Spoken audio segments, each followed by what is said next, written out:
least we know it's there. All right.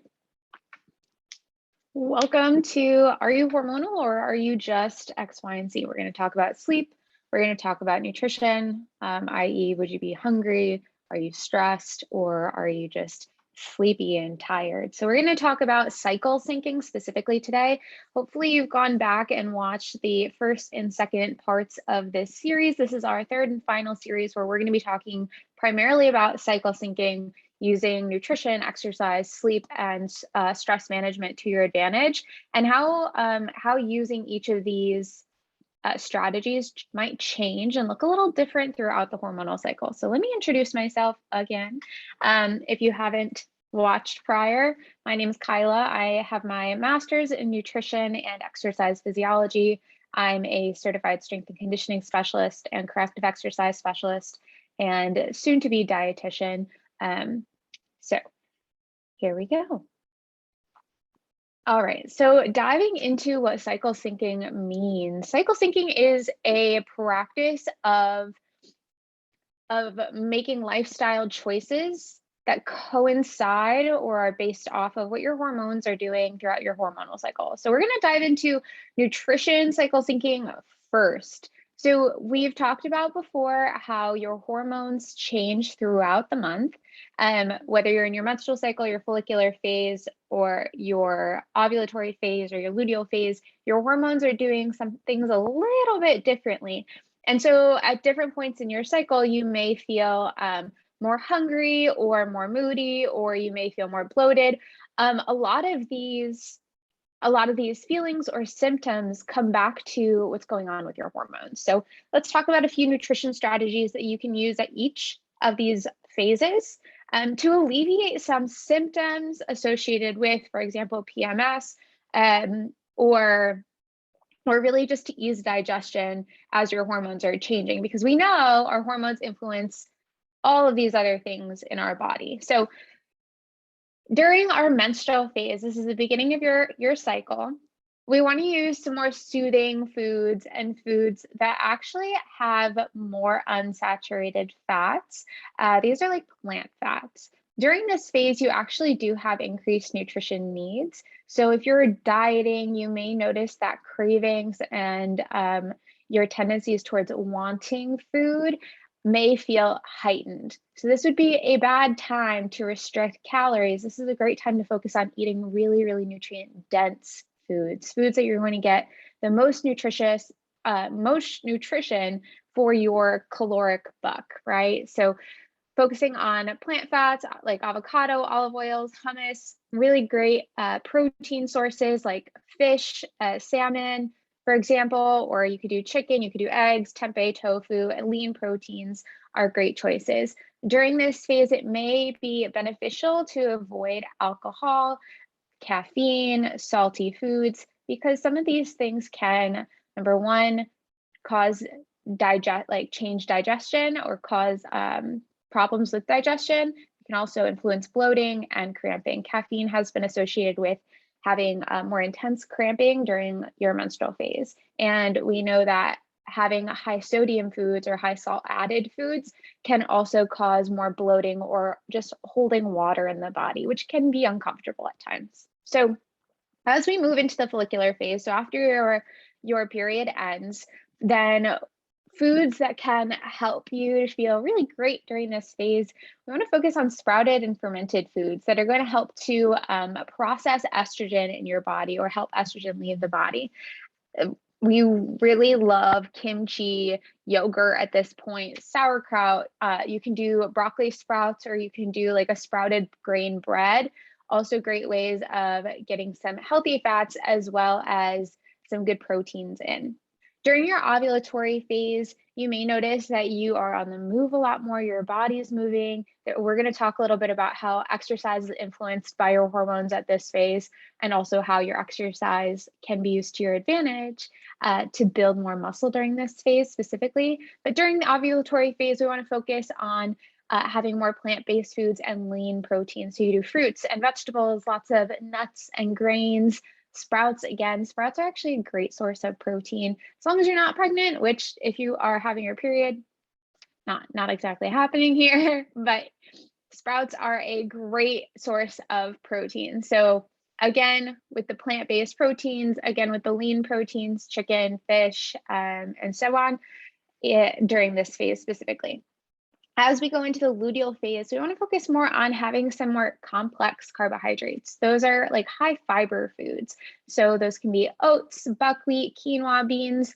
These are just some examples of foods that you can incorporate into this phase to fight fatigue and like improve libido specifically as we go into more of these magnesium rich foods specifically. So dark chocolate, spinach, pumpkin seeds all have a lot of magnesium in them, and they can do exactly what I just said. They can help fight fatigue or prevent onset of fatigue and also improve your libido during this phase. Again, as we move towards our period, it is suggested to avoid having excess alcohol or sodium foods. And another one that can cause some digestive problems for some people may be dairy. So may be suggested to avoid dairy at this phase also. So here are just a few examples. You can pause and take a picture or screenshot here of some options of what a meal might look like during this phase and how it might change. And now we're going to talk about physical activity. This is one of my favorite parts. So cycle syncing can be also used to help promote body composition changes. So building more muscle and burning body fat. If you're not changing or cycling your physical activity with the way that your hormones are changing, you may end up building muscle during one phase, but then breaking it down during another phase because our hormones are changing and they change in a way that helps to promote muscle building at one phase, but then promotes muscle breakdown during another phase. So we wouldn't want to keep training the same because otherwise we're just going to stagnate or plateau here.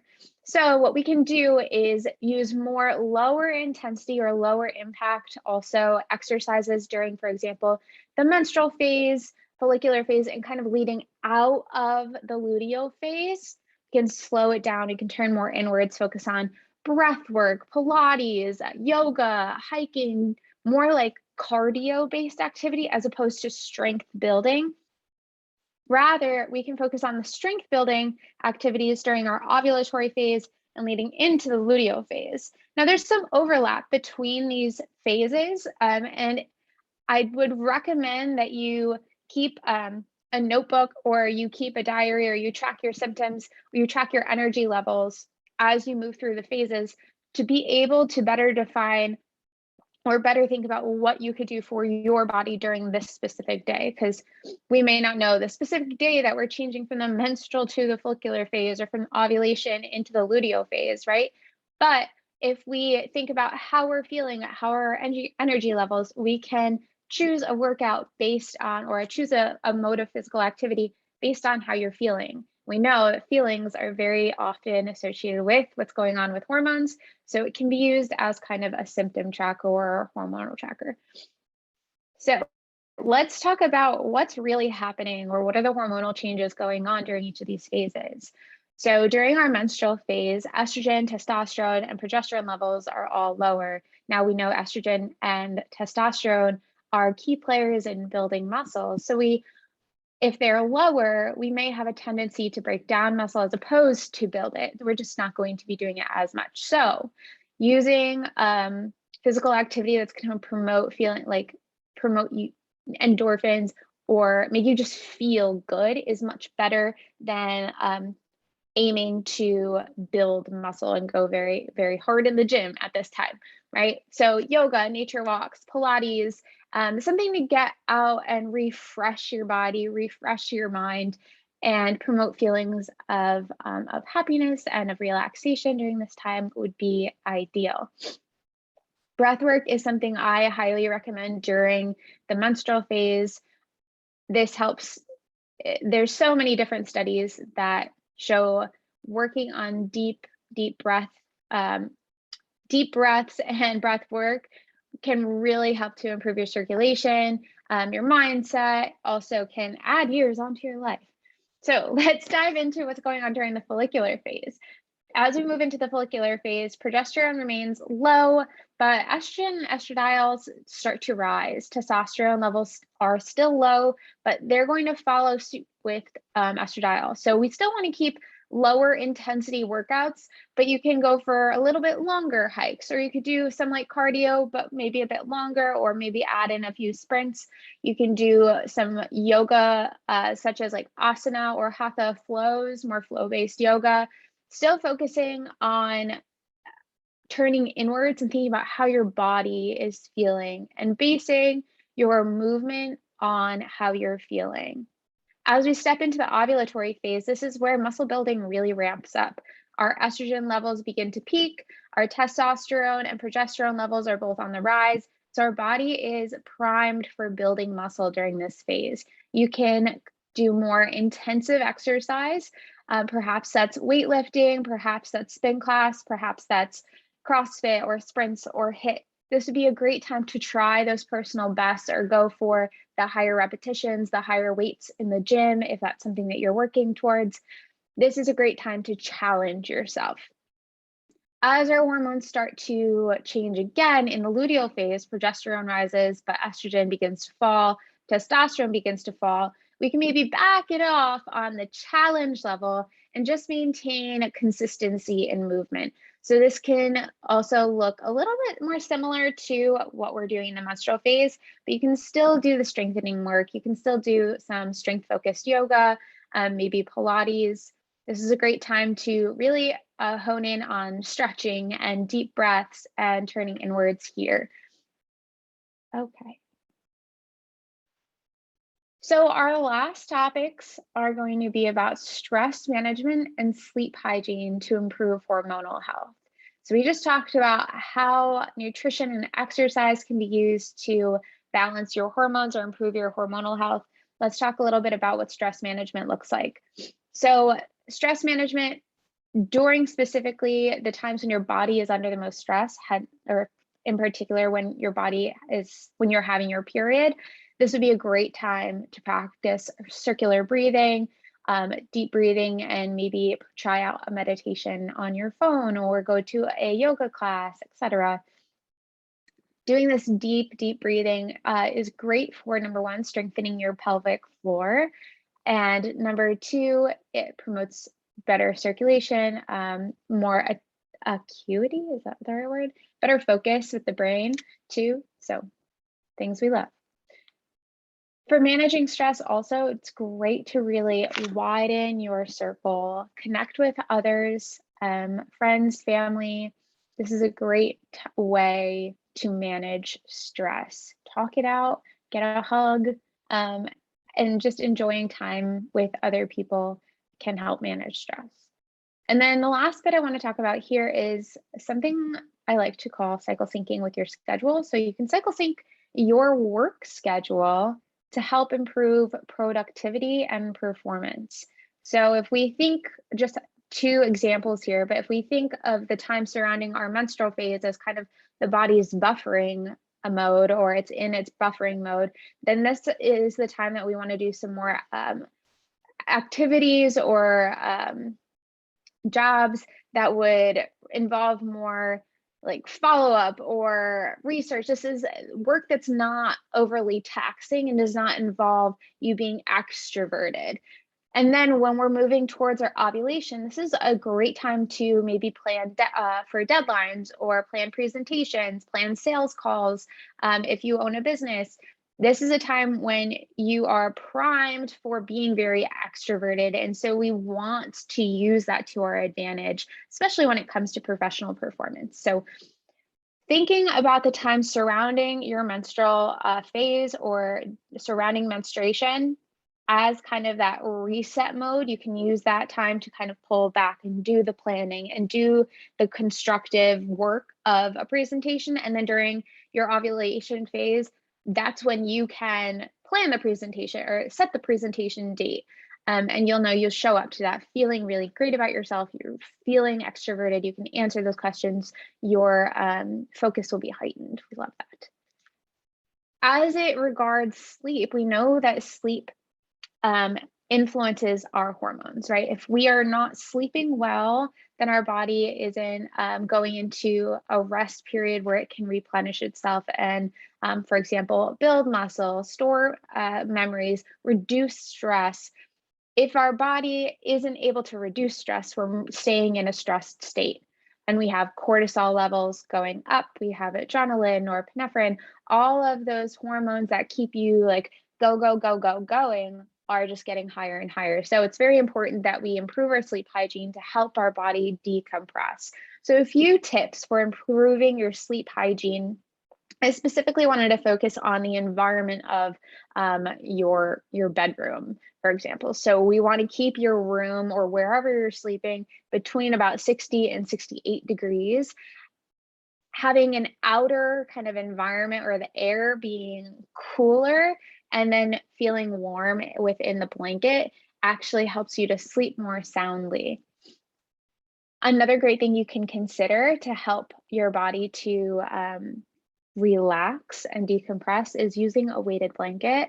But again, you actually don't want to go much higher. Heavier does not necessarily mean better here. So you want to use a weighted blanket that's about 8 to 10% of your body weight.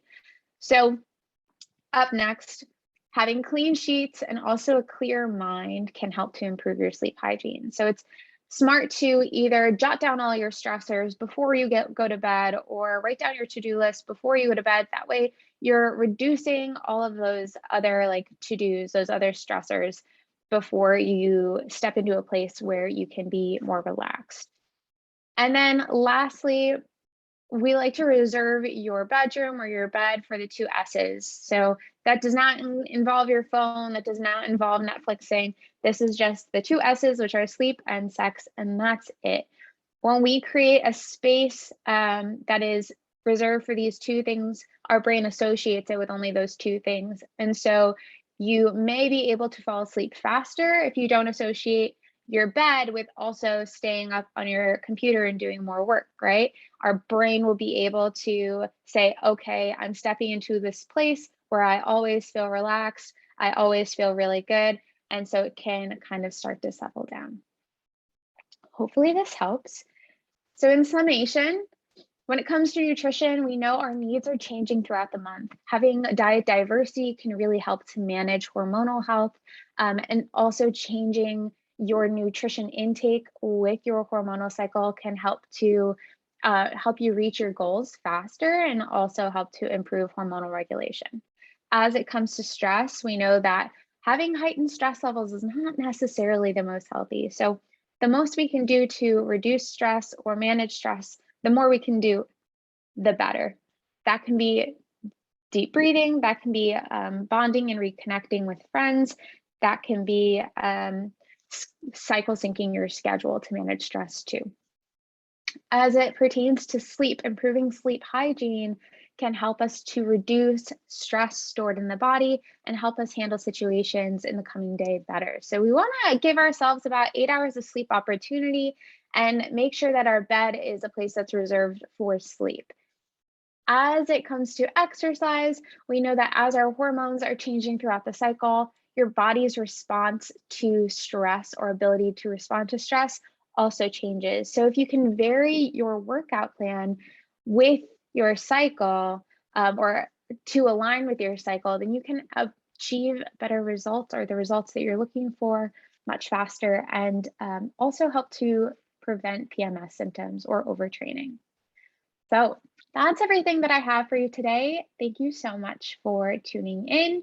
I hope you have a wonderful day, and you can find me on social media and on my website, The Hype Wellness. I will catch you next time.